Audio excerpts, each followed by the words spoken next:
शिष्यों ने कहा गुरुदेव क्या कोई उपाय है? कहा सुनो। अरे कालो मोए मान के भीतर, कालो मोए मान के भीतर आई धरवा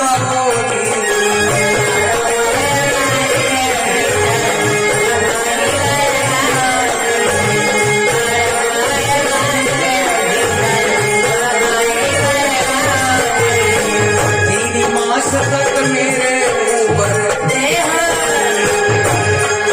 अरे 3 मास तक मेरे ऊपर जिद से झांझ बजाऊंगी।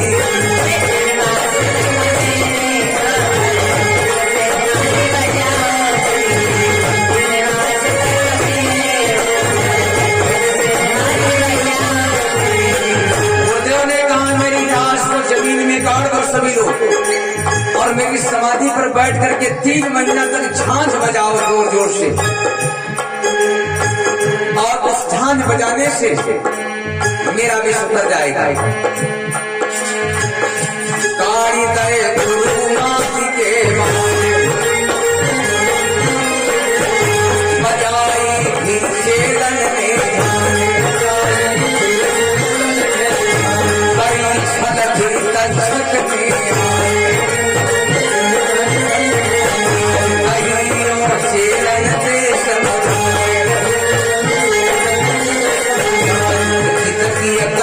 मान लई तुमने उनकी लाश सड़ाई,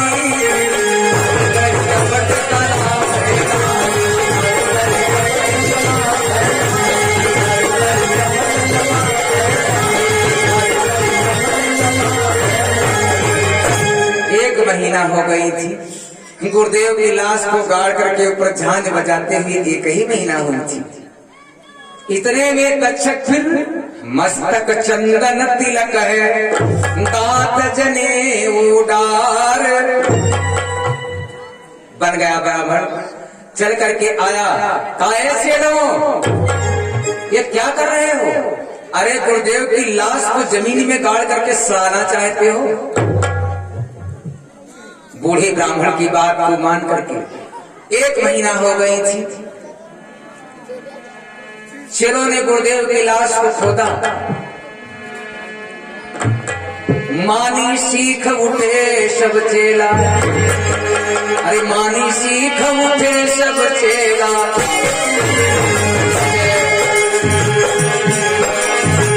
मानी सीख उठे सब चेला, गुरु सताए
गुरुदेव ने कहा शिष्य मेरे साथ में बड़ा धोखा हो गया है, अब तुम हमको नहीं बचा सकते हो।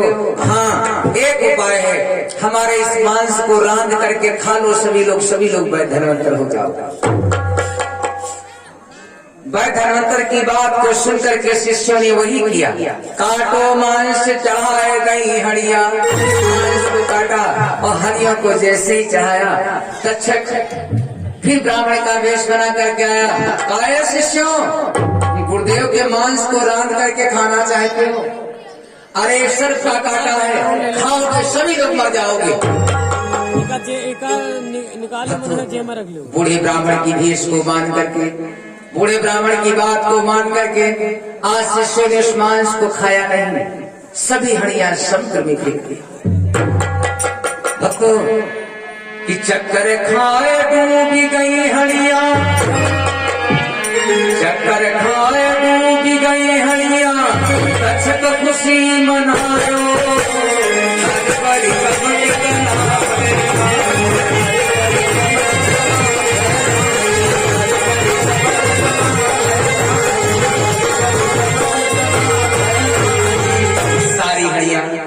समुद्र में डूब गई। निकाल दे सब हड़िया तो डूब गई, लेकिन एक हड़िया नहीं डूबी। कहा गया है जाको राखे साइया, मार सके ना कोई, पार न दाता कर सके जो जग बैरी। जिसका भगवान रक्षक है उससे भला कौन बच्चक है। मेरे बंधु सभी हड़िया डूब गई, लेकिन एक हड़िया नहीं डूबी। वो बहती हुई अरे धीरे धीरे बहत समुद्र में, धीरे धीरे बहत समुद्र में, बंगाले आई है।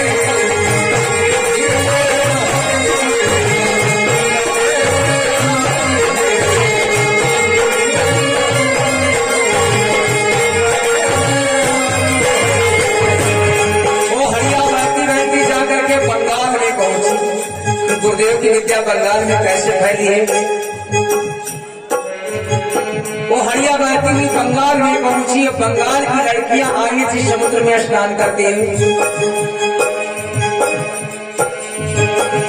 देखा हड़िया को, झपट करके उस हड़िया के पास में गई। उसमें एक जवानों की लड़की थी जो तैरने में सबसे आगे थी। पकड़ गई एक चमारी, पकड़ गई एक चमारी, हड़िया जिसने खाई है।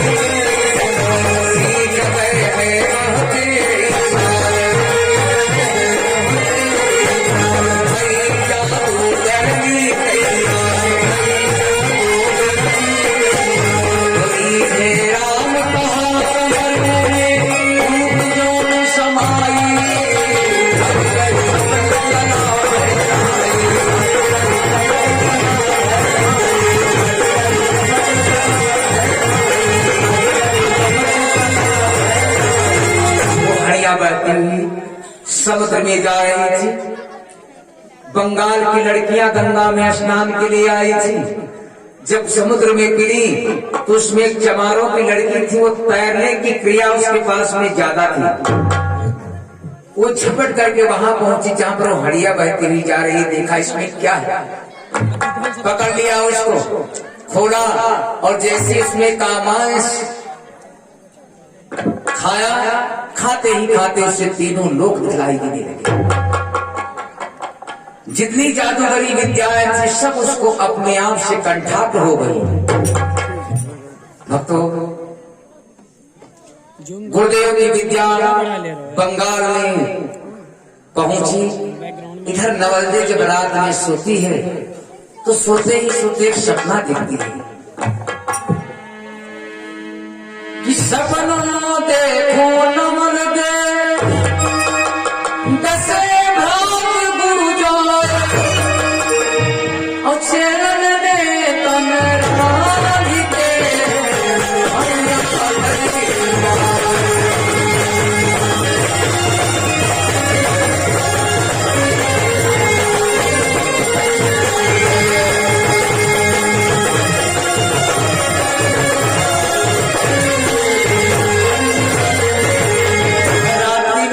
जब सोने लगी तो सपना देखती है कि गुरुदेव के मांस को शिष्यों ने रांध करके सारी हड़ियां समुद्र में फेंक दी है। बंगाले में जाए गुरु की विद्या छाई, रोए छाती फाड़ सजन कोई दे दिलाई। बांधला सजाने कसलई जिय में रही रुदन मचाए, और मौत मूल लाश पर बैठी बासुक की बेटी रो रही। सोचती है गुरुदेव की विद्या बंगाल में फैली है। शिष्य ने गुरुदेव के मांस को रांध करके समुद्र में सारी हड़ियां फेंक दी है। गुरुदेव की विद्या बंगाल में फैली हुई है। अब मैं अपने पति को बंगाल को ले जाऊंगा ठीक कराने के लिए। वारे देवी,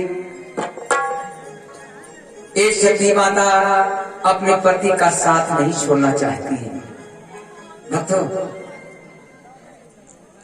वो देवी एक घर नहीं को बना रही है, क्योंकि जब कोई साथ नहीं देता है तो अंत में प्राणी को परमात्मा की याद आती है, भगवान की याद आता है।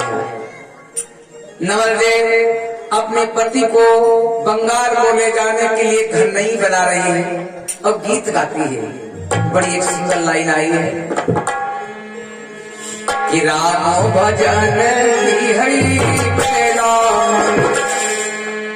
जब प्राणी के ऊपर दुख आता है तो जो कोई साथी नहीं बनता है तो भगवान किसको याद आती है कि राम भजन की हरि बेला, अंधेशा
रही निराश छूट गई आशा।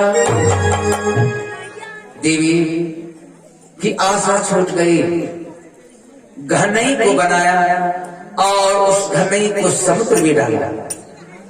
आधी रात का समय है, रात्रि सनसना रही है, आसमान से बादल गरज रहे हैं, सिंह चीते शेर दहाड़ रहे हैं और समुद्र उछाल खाए बह रहा है।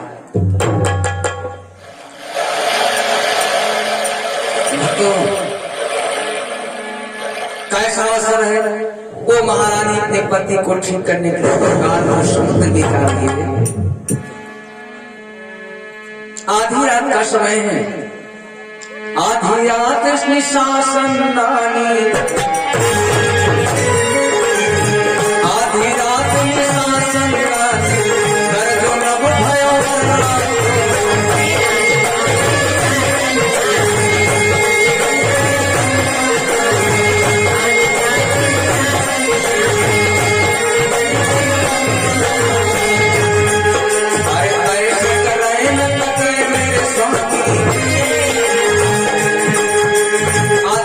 समय, रात्रि सनसना रही है, समुद्र उछाल खाए बह रहा है।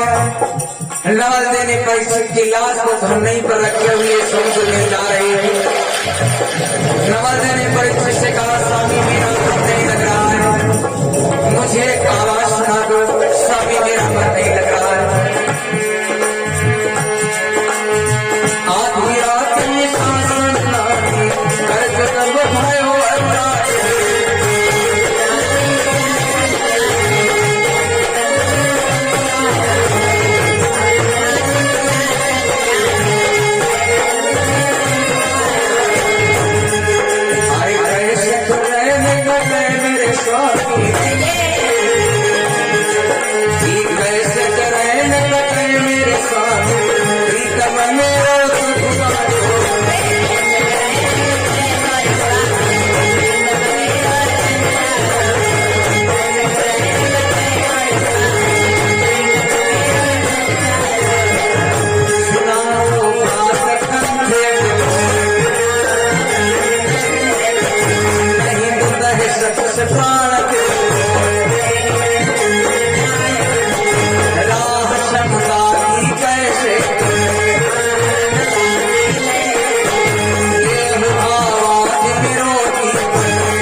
जैसे ही नवल ने कहा, स्वामी मेरा मन नहीं लग रहा है, मुझे एक आवाज सुना दो स्वामी। उसी समय उस लाश से तो एक बड़े जोरों से हुंकार आया। कुछ विद्वानों का कहना है कि लाश ने हुंकार लगाई थी, लेकिन लाश ने हुंकार नहीं लगाई थी। उस लाश के साथ में स्वयं वही तक्षक चला जा रहा है, उसी ने हुंकार लगाई थी। भक्तों, बहती हुई लाश परीक्षित की नवल लेकर के बंगाल में पहुंची। लगी पार से लाश घाट पर आए ठिकानी, कब्रों के नर नारी देखिबे आए रानी। वो लाश कब्रों के नजदीक किनारे लगी। कब्रों के नर नारी सब दानी को देखने के लिए आए। रहे धनवान शिवाय। रानी थकी हारी मारी थी, परीक्षित की लाश के पास में सो गई। कब्रों के नर नारी जो आए, रहे धनवान शिवाय। तो गंगो धोबिनी जादू करके ले गई लाश उठाए, और लेकर लाश भवन में बैठी खुशी मनाई जाएगा। रानी थकी हारी मारी थी, गंगोधोबिन आई, चुपके से रानी के पास से परीक्षित की लाश राजा परीक्षित की उठा ली गई। घर को जादू के द्वारा क्या करती है गंगोधोबिन? दिन में कथा बना लेते हैं। हरे लादत लादी रोज भूप पे, लादत लादी रोज भूप पे, लाल भाग पर धोती है।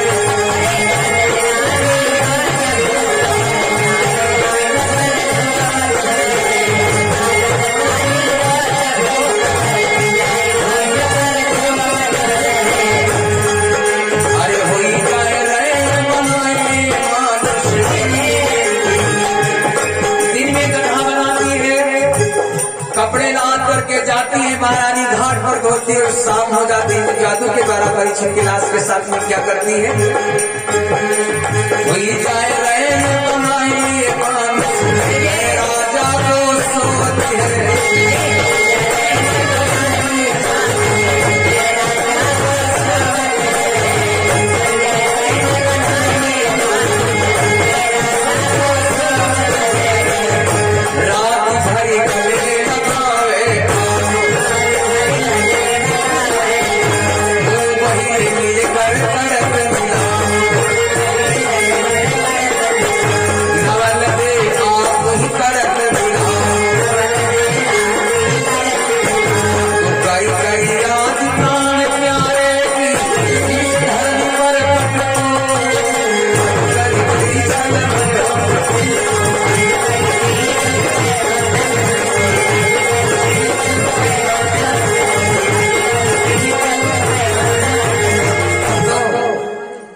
नवलदे जब सवेरे को जागे परीक्षित की लाश नहीं मिली। गंगोधोबिन दिन में कथा बनाती है, कपड़े लाद करके घाट पर जाती है, धोती है। रात में उस परीक्षित की लाश को मनुष्य बना लेती है, जीवित कर देती है जादू के द्वारा, और रात भर आमंत्रण से रात्रि व्यतीत करती है। सवेरे जब नवलदे जागी, लखी न लाश नवलदे पति की, पछाड़ खा करके पीछे तो गिर गई, रोने लगी। कमरों की जो मंत्री लोग थे, गांव के थे, दुखिया सब भागते हुए राजा के पास गए। कहा महाराज, एक रोत त्रिया घाट पर बैठी, एक रोत त्रिया घाट पर बैठी, विपत्ति की जान पर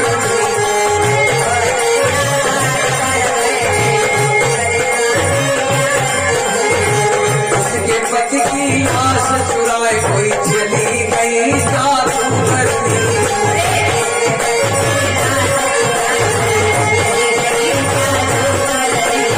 अरे महाराज, राजन, एक कोई देवी आई है तो कम समुद्र के किनारे पड़ी है, अपने पति की लाश को लाई थी, लेकिन कमरू की जादूगरनियां वो बेचारी सो गई, उसके पति की लाश को ही महाराज गायब कर दिया।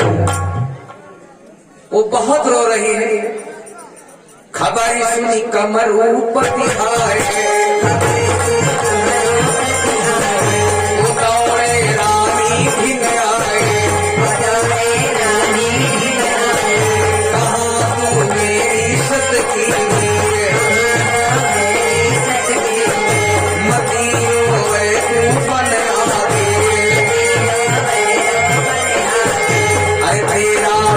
मिल जाए छोड़ को, तेरा पति मिल जाए छोड़ को, तुमको कमंडल पट को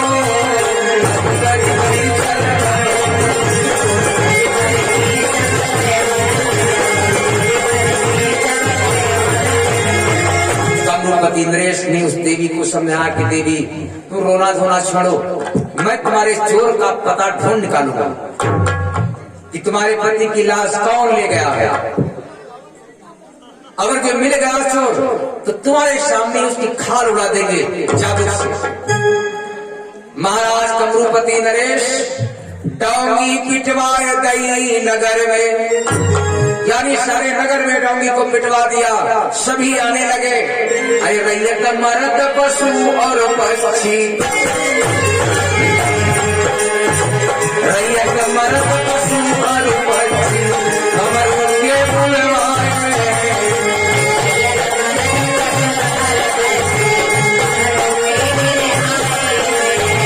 डोंगी की वो खबर सुनते ही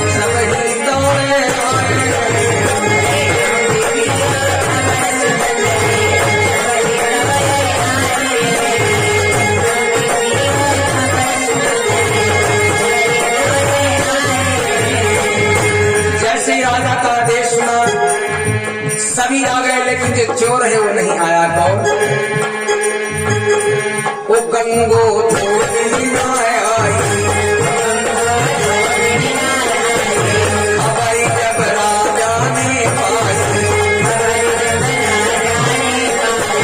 सिपाही तोहरे दौड़ाए, पकड़ गदहा समेत लाए,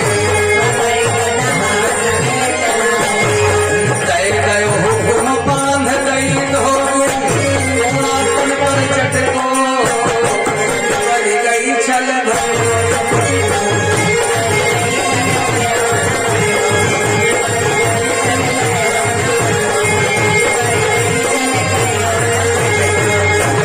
कमरूपति नरेश को पता चला कि सब तो आ गए, लेकिन जो मुख्य दुश्मन है वो नहीं आया है। वो गंगोध हो भी नहीं आई है। कमरूपति नरेश ने फिर से सिपाहियों को भेजा, उसको तुरंत पकड़ करके लाओ। सिपाही लोग गदहा के समीप लाए, बांध दिया उस गधे को खूंटे से, लेकर के कोड़ा